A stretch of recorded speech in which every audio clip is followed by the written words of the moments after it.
जादुई नारियल का पेड़। दूर किसी जंगल में एक चिड़िया और एक कौवा रहते थे। चिड़िया और कौवा भोजन की खोज में मारे मारे फिर रहे थे, क्योंकि उन दिनों जंगल में भोजन का मिलना बहुत मुश्किल था।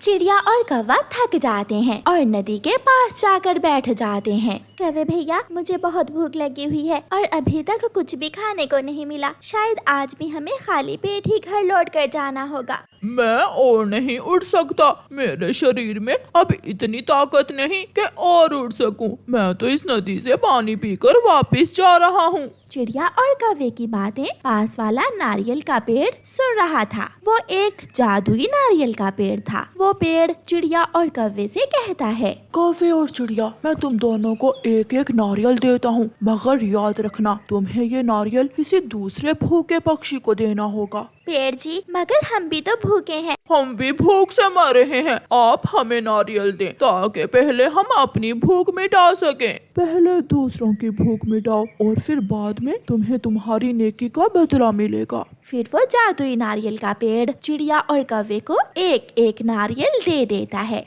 चिड़िया और कौवा अपना अपना नारियल लेकर अपने अपने घरों को उड़ते हैं। अपने घर के बाहर बीमार बूढ़ी फाख्ता बैठी हुई थी। वो कौवे से कहती है, कौवे कौवे बेटा, मैं बीमार हूँ और भोजन लेने नहीं जा सकती, इसलिए तुम अपना ये नारियल मुझे दे दो। कौवा सोच में पड़ जाता है। अगर ये नारियल मैंने इसे दे दिया तो मैं क्या खाऊंगा? मैं कोई बहाना बना देता हूँ। ये सोचकर कौवा बूढ़ी फाख्ता से कहता है, बूढ़ी माँ जी, मेरे पड़ोस में एक बीमार तोता रहता है। मैं ये नारियल का फल उसके लिए लेकर जा रहा हूँ। माफ करना, मैं ये तुम्हें नहीं दे सकता।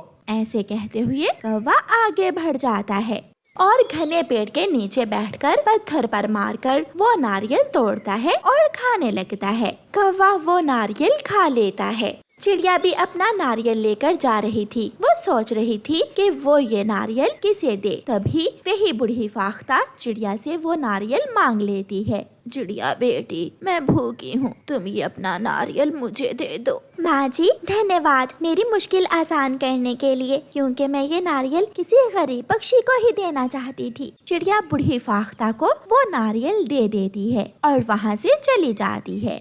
दूसरे दिन कौवा और चिड़िया दोनों फिर से उस जादुई नारियल के पेड़ के पास पहुंच जाते हैं। कौवे, क्या तुमने वो नारियल किसी गरीब को दे दिया था? कौवा झूठ बोलता है। हाँ हाँ पेड़ जी, मैंने वो नारियल एक भूखे तोते को दे दिया था जो उड़ नहीं सकता था। और चिड़िया, तुमने अपने नारियल का क्या किया? पेड़ जी, मैंने वो नारियल एक बूढ़ी फाख्ता को देकर उसकी भूख मिटाई। वो बूढ़ी थी, उड़ नहीं सकती थी, इसलिए मैंने उसकी मदद की। तुम दोनों ने जो किया ठीक किया। फिर वो जादुई नारियल का पेड़ दोनों को एक एक नारियल और दे देता है। चिड़िया और कौवा खुश हो जाते हैं। पेड़ जी, धन्यवाद, मुझे बहुत भूख लगी हुई है। आज तो ये नारियल खाकर मेरी भूख मिट जाएगी। मैं भी बहुत भूखा हूँ।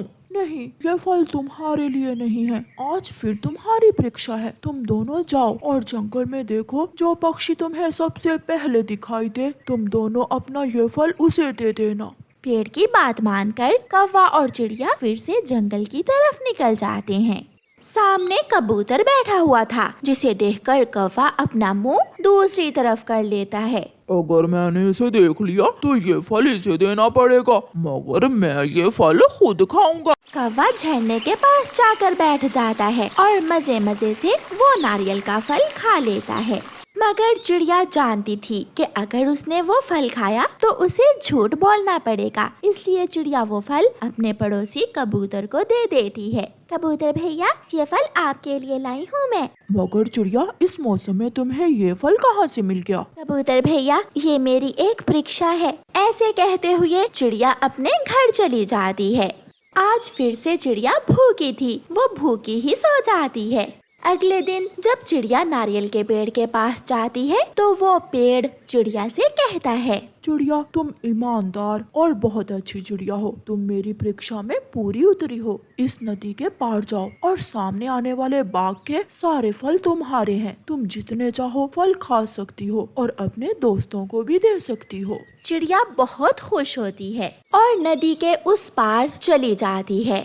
थोड़ी देर बाद कौवा भी वहाँ आ जाता है। पेड़ जी, मैंने वो नारियल एक बुलबुल को दे दिया था। आज मैं बहुत भूखा हूँ। आज मुझे 2 नारियल के फल देना ताकि एक मैं खाऊं और एक गरीब को दे सकूं। कौवे, तुम झूठे हो और तुम मेरी परीक्षा में हार के हो। तुम यहाँ से भाग जाओ। तुम्हारे लिए मेरे पास और कुछ नहीं है। ये सुनकर कौवा रोने लग जाता है और रोता हुआ वहाँ से चला जाता है।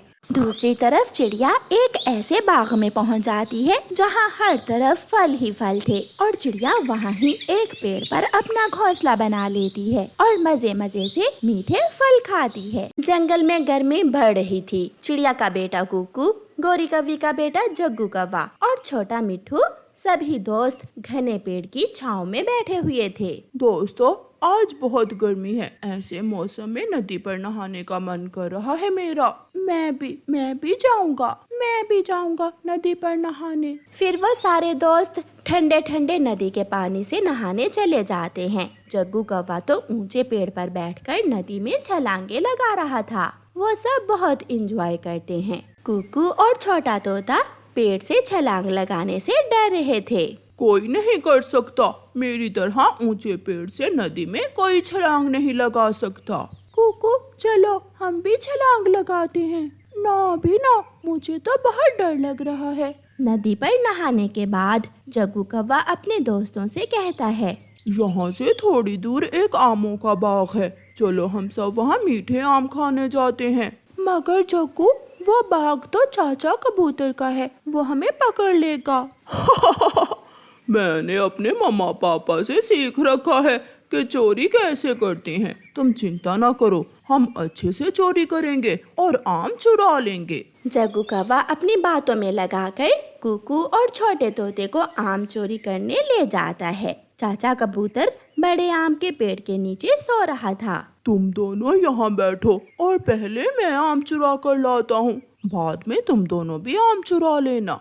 जग्गू दोस्त, जल्दी आना, मुझे बहुत डर लग रहा है। जग्गू कौवा जाता है और 2-4 पके हुए आम चुरा लेता है। कबूतर की आंख खुल जाती है। कौन है पेड़ के ऊपर? कबूतर की आवाज सुनते ही सब वहाँ से भाग जाते हैं। वो सारे दोस्त दूर जाकर रुकते हैं। बच गए। यार जग्गू, एक आम हमें भी दे दो। ना जी ना, ये आम मैंने चुराए हैं और मैं ही खाऊंगा। एक मेरा, एक मेरी मम्मा का और एक मेरे पापा जी का। जग्गू वो आम लेकर वहाँ से चला जाता है। कुकू और छोटा मिठू भी अपने अपने घर चले जाते हैं। कुकू बेटा, लो ये आम खा लो। आम? मगर आम कहाँ से आए मम्मा? आपके कबूतर चाचा देकर गए थे। लो बेटा खा लो।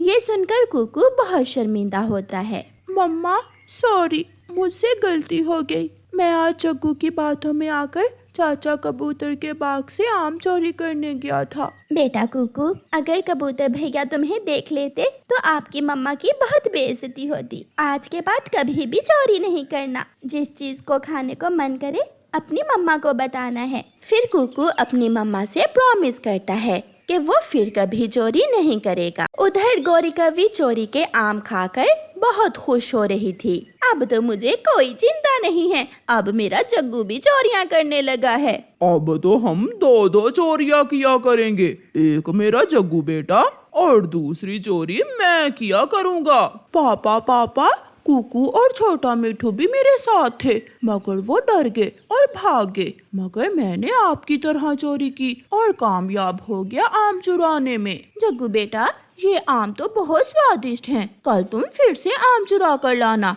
मैं कुछ आम तुम्हारी नानों को देकर आऊंगी। उन्हें भी आम बहुत पसंद हैं। अपनी चोरी की तारीफ सुनकर जग्गू कौवा बहुत खुश होता है और दूसरे दिन सुबह सवेरे ही कुकू के पास जाता है।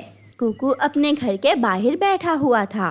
कुकू, चलो आज फिर से आम चुराने जाते हैं। नहीं दोस्त, मैंने अपनी मम्मा से वादा किया है कि अब कभी मैं चोरी करने नहीं जाऊंगा। डर गया, छोटा चिड़िया का बच्चा डर गया। मैं तो चला आम खाने और तुम यहाँ बैठकर अपनी मम्मा से दाना लेकर खाओ। जग्गू उड़ता है और सीधा कबूतर के बाग में चला जाता है। वो पत्थर चलाता है क्या कच्चे क्या पक्के। जग्गू कौवा आम तोड़ तोड़ कर ढेर लगा देता है। पीछे से कबूतर चाचा भी आ जाता है और जग्गू को पकड़ लेता है। कबूतर चाचा जग्गू को पेड़ से बांध देता है। मुझे छोड़ दो, मेरी मम्मा तुम्हें बहुत मारेंगी। अब तुझे मैं पुलिस को दूंगा और पुलिस ही तुझे आम खिलाएगी। पुलिस का सुनकर जग्गू जोर जोर से रोने लग जाता है। गोरी गोरी जल्दी जाओ, जग्गू पकड़ा गया है। कबूतर भैया के बाग से आम चुराते हुए जग्गू पकड़ा गया है। क्या? ये तुम क्या कह रही हो चिड़िया? गोरी कौवी भागती है। जब गोरी पहुंचती है तो कबूतर ने पुलिस बुला ली थी। गोरी कबूतर की बहुत विनती करती है। कबूतर मेरे जग्गू को माफ कर दो, इसे पुलिस को ना देना, अभी बच्चा है, सुधर जाएगा। जैसे माता पिता वैसी ही संतान होती है। ये अभी छोटा है इसलिए इसे छोड़ रहे हैं, अगर फिर कभी पकड़ा गया तो सारी जिंदगी जेल में कटेगी इसकी। फिर पुलिस जग्गू को छोड़ देती है। गोरी सबके सामने बहुत शर्मिंदा होती है और जग्गू को अच्छा सबक मिलता है। प्यारे दोस्तों, इस कहानी को लाइक, अपने दोस्तों के साथ शेयर और चैनल को सब्सक्राइब करना बिल्कुल मत भूलना। आपका धन्यवाद।